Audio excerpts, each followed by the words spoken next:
Hey friends, it's Peggy Hall here from the healthyamerican.org. Let's take a look at what the governor of California is attempting to do in strong arming the bars and breweries and restaurants in California. You know that guidelines are not a law. You know that no governor can create a law. No mayor can create a law. No sheriff or judge can create a law. In our country, no single individual can create law. There is a lawmaking process in order to create statutory law, regulations, rules, and orders. And I want to explain that to you very carefully because people love to argue at this point. They really, for some reason, people want to believe that a governor can tell you what to do.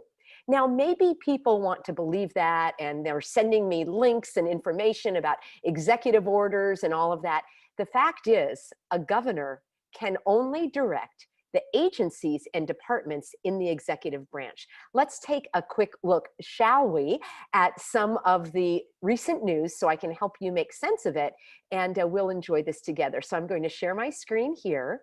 And first, we will take a look at what came out in the news. So let's see. The state orders Monterey County bars and indoor dining to close back down. Well, let's look at this word orders. We're going to take a look at that. Newsom orders bars to close. Newsom orders bars to close. Gee, they're using all the same language. Let's actually see what exactly happens and what did happen so that you'll understand how to have these conversations and educate other people. If you are a restaurant owner, if you own a bar or a pub, I have really great news for you. These are all guidelines. Guidelines are not laws and they are not enforceable by law. And you may say, well, Peggy, I heard that the governor is sending out strike teams to enforce these laws and orders. Isn't that what I read?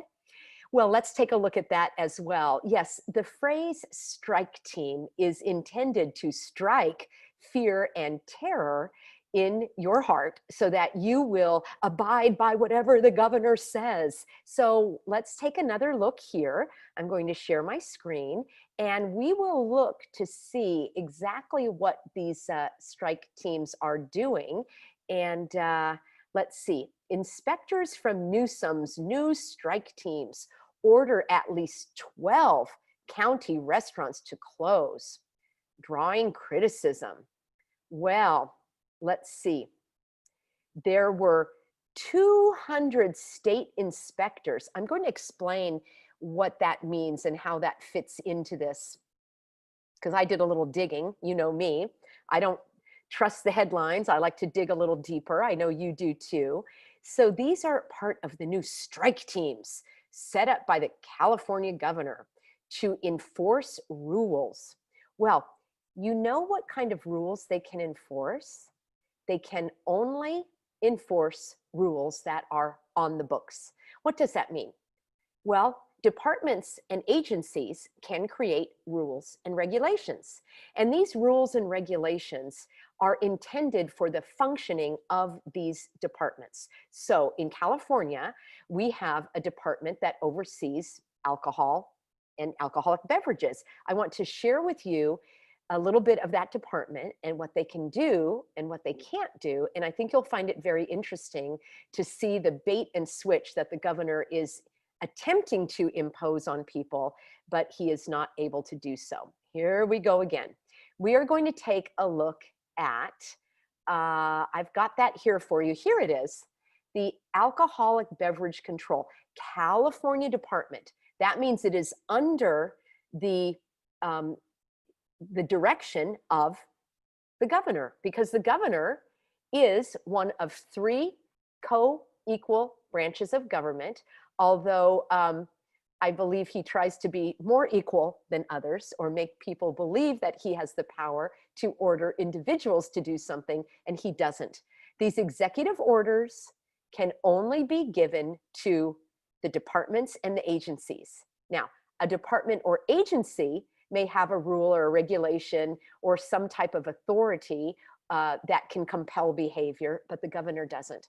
Very, very important point. You don't want to have that conditioned in your mind that a governor can mandate or create a law. So let's look at this. Here we are. The alcoholic beverage control, we call it ABC. Likely you have something similar in your state. And under the law and policy, there are actual regulations. These are on the books. It means that there are codes and there are penalties if you don't follow the code.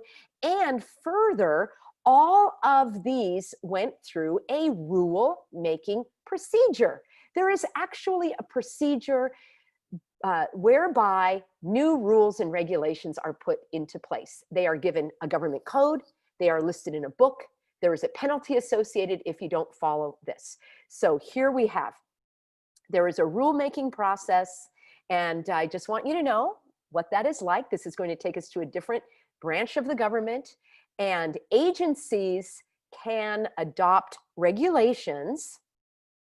So all regulations are prompted by the identification of a problem that needs to be addressed by the agency through the adoption, amendment, or repeal of regulations in order to enforce or administer a statute. This is extremely important, everyone. This is the civics lesson for today. It's so interesting. Now, an agency is a government department, an agency, like we have the DMV, we have the alcoholic beverage control that we just saw, and regulations are rules and policies that will help these agencies actually enforce, here we go, enforce or administer a statute. I'm not talking about the statutes that they're tearing down in the South. That's totally different. A statute is a statutory law that was actually passed through the legislative body. Now, the reason why this is so important is because that means that this law went through debate and discussion. It was voted on. It's not one single person making a law. So it takes a long time to have a new law and a new regulation. They're not made overnight. So there is not a regulation and there is not a statutory law regarding wearing a mask or standing 6 feet apart, or in the case of the restaurants and the bars, there is no law that says you have to have a disposable menu and you can't have your employees be in a break room and that you have to take their temperature by pointing a gun at their forehead. None of those are regulations, none of those are rules, and none of those are statutes. Therefore, they are not enforceable by law. You may think that these are great ideas, and you may be saying, there goes Peggy again, trying to kill people with her words. Why is she doing this? Why is she so reckless, killing people by telling them they don't need a disposable menu? My goodness. You can say that all you like, because that's not even what I'm talking about. Possibly, a disposable menu may be the salvation of mankind. That may be proven to be the case. We may find that it's not even 6 feet, but that you should stand 12 feet apart.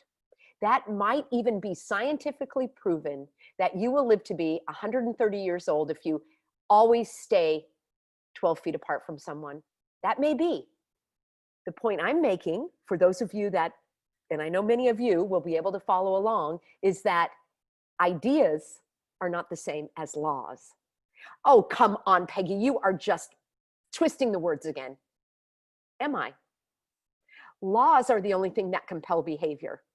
You don't drive through a red light, not because a policeman told you not to. You don't drive through a red light because there is a law on the books that carries a penalty if you break that law. There is no law on the books for wearing a mask or standing 6 feet apart or not using the break room or having your temperature taken or having disposable menus or not gathering inside or being served outside. None of that is enforceable. So you're asking, well, Peggy, what are the strike teams doing? How can they be writing citations? Isn't that what they're writing citations for? Isn't that what the ABC, the Alcohol and Beverage Control Board, is doing? They're writing citations that you weren't wearing a mask, or you allowed, as a bar owner or a restaurant owner, you allowed someone in without a mask, or your employees weren't wearing a mask. I don't want to get a ticket. I don't want to get a citation. I don't want to be shut down. Well, let's take a look, shall we? I'd like to hear what's going on in your area. Let's go back to the alcoholic and beverage control. I called, and you can call too. It's the phone number's right here. So you can call. Oh, of course, here we go with this computer generated image. You are able to call and contact these people, as I did. So here we go. I called. Somebody picked up the phone and I asked, I said, what is going on with the governor's announcement? I'm just going to call it an announcement because it's not a mandate. I would like you to remove that word from your language if you would like to speak with clarity about these. See, I'm even getting tripped up. They actually are recommendations. I asked specifically, what is the regulation on the books that someone will be cited for, or be inspected for, or get a fine, or be closed down for? How will a restaurant or a brew pub be closed down because of not wearing a mask, or standing 6 feet apart, or not taking the employee's temperature? And the person very clearly told me that that is not what they are enforcing. And the reason they can't enforce it is because it is not on the books. So you're saying, well, Peggy, I just read a headline that said that some of these bars and restaurants were closed. How can that be? Well, let's think through that a little more clearly. You can only be cited or fined or closed for a regulation that is on the books. Let's say, for example, that in a restaurant, you need to have your temperature of your refrigerator set at a certain temperature so that the food doesn't spoil. Now, I'm not going to read all of the regulations associated with bars and restaurants. I'm using an example. So let's say that that is a regulation on the books, and someone came and inspected the restaurant and they found that the refrigeration was not at the accurate temperature. You could get a fine or a citation for that, even though they came to intimidate you and strong arm you, kind of like the mafia does, or crime syndicates do. That is the type of pressure that they are putting on these locations. I want to be very clear, and I need your help in educating anyone that you know, or any of these restaurants or bars that you go to, and let them know that there is no law on the books and they cannot be fined for not having someone wear a mask or be 6 feet apart. I want to go a little deeper. I'm going to share the screen once more. And this time we are going to take a look at I rarely go to the media, but I'm just so curious to see what the media is saying. And it says here that 200 state inspectors are part of the strike team, and they went to enforce rules. Well, rules, what are the rules? What rules did they go to enforce? There is no law or regulation regarding wearing a mask or standing 6 feet apart. So here we go. The alcoholic beverage control that I called and spoke to, and they told me they can't issue citations for not wearing a mask. There's no law to do so. So they went to at least a dozen restaurants and they ordered them to close. Now here's where it gets really interesting. Okay, and the mayor of this city where these closed said he doesn't know why the agents ordered the restaurants to close. I'm just astonished. And look at this. The strike team did not cite anyone because there's no citation that can be given. But they were heavy-handed. Yes, that sounds like intimidation, mafia techniques, crime syndicate techniques. Very troubling.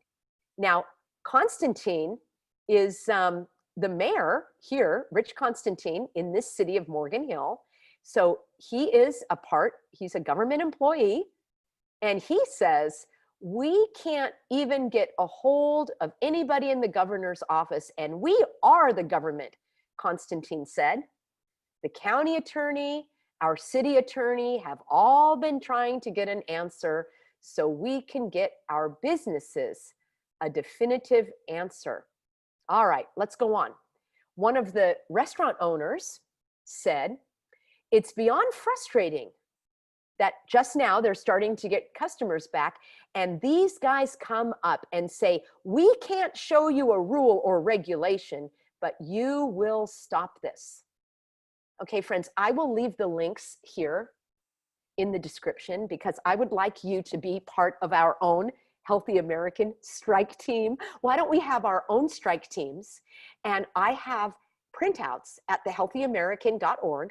You can print out information for patrons and the information says you don't need to wear a mask if you're not comfortable doing so, and you cannot be prevented entry under the California Civil Code that protects you from discrimination.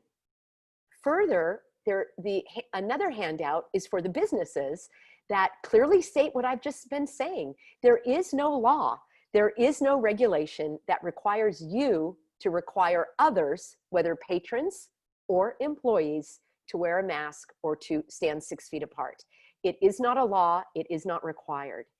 And I just want you to be very clear about that. I'm talking to restaurant owners and bar owners and brew pubs, you are not law enforcement. You do not have the authority to enforce a non-existent law on your patrons or your employees. And you need to decide where your moral compass is.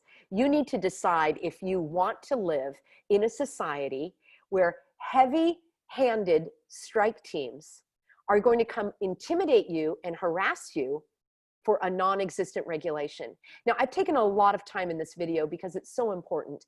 And I want to finish off with showing you the exact regulations that are, I'm sorry, see, I'm already falling prey to it. I want to show you the exact guidelines that are being paraded as regulations, and they're not regulations. We need to be extremely clear on the language, and this is going to be the linchpin to bringing down this house of cards.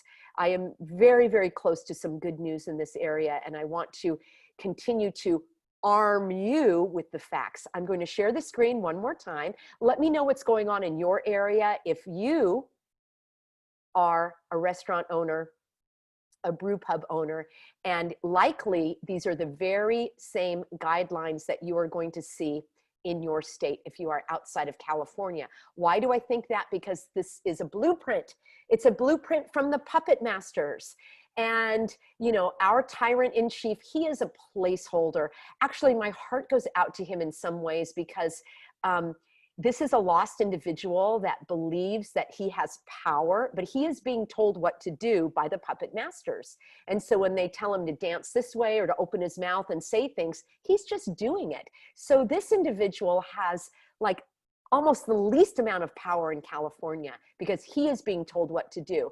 And we are going to expose it. We are exposing the evildoers, and hopefully he will find his salvation from this evil. And in the meantime, this is what is coming from the California Department of Public Health.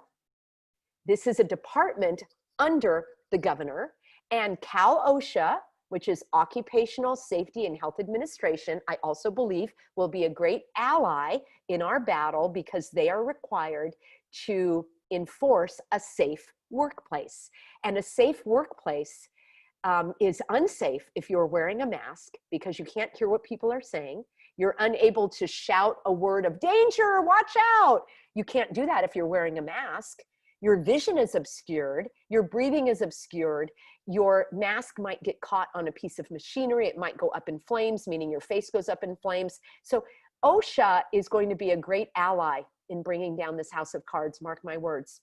So this is not an order. It is not a law, and it is not a mandate. I know you know that, but I want to repeat it. It is not an order, it is not a law, and it is not a mandate. It is guidance. These are suggestions. They're not even good suggestions in my opinion, but let's take a look at what they state. I will have a link for you so you can read in more detail, and I want to explain this document provides guidance. End of story. But Peggy, there's an emergency and a state of emergency and an executive order, and the LA Times said it was a law, and somebody on the website said that you were wrong, and that a governor can do the executive order. You're welcome to research just as I have. This is guidance. Guidance is not a law, and there is no penalty for not following the guidance. I want to direct you all the way to the topic of yes, yes, yes, face coverings. Well, this is interesting. Peggy, it says required. I mean, it says required.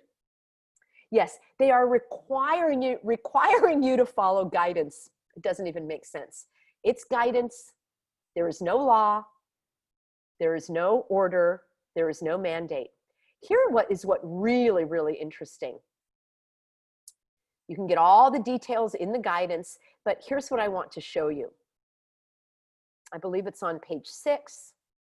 You should, you're being asked, not required, you're being asked to train your workers, and here is what it says. Let's look at the proper use of face coverings. Now, I'm going to enlarge this because some people may have had difficulty reading earlier when I did my video on OSHA says face masks don't work. And guess what? OSHA still says that face masks don't work. Even though my video was banned, even though the banning of the video drove up the views to close to 2 million, OSHA still says face masks don't work.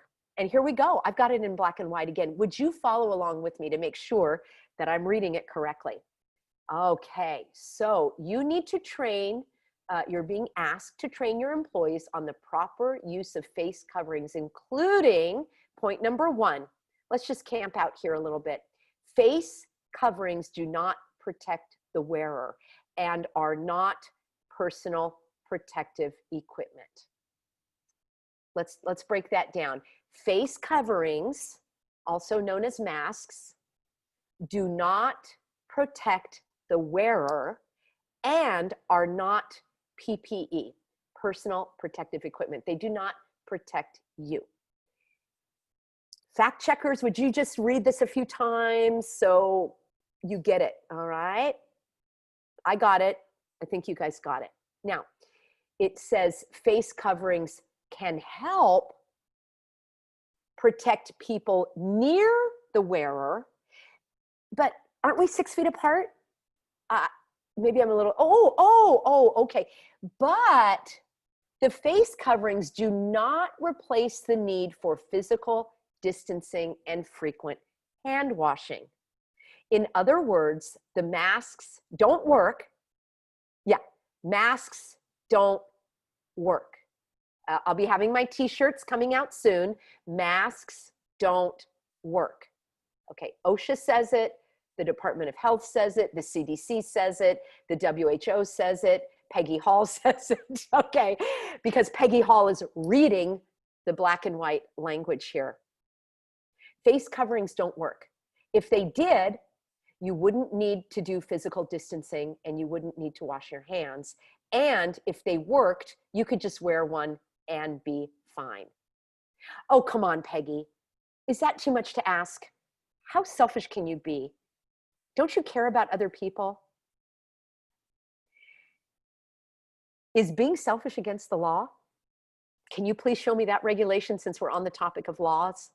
Is there a law that I need to care about other people by wearing a mask? Show me the law. I'm open to seeing the law.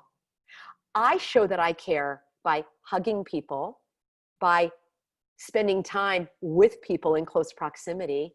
I show that I care by creating educational videos to help people snap out of the trance that they are in, of the hypnotized brainwashing and mind manipulation used through the manipulation of language. That's how I show I care. That's why I am unselfish by spending hours of my waking day dedicated to you through the research, the reading, the education, the learning, the inspiration, and hopefully giving you that inspiration to take action. Join us over at thehealthyamerican.org. That's the best way that I can help you. Get on the subscribe there. It's free. You get on the mailing list, and I will let you know how to connect with others in your area. And that way I can email you all the action tips and all of my new videos. Thank you, friends. Great to have you on board, and I'll see you in the next video very soon.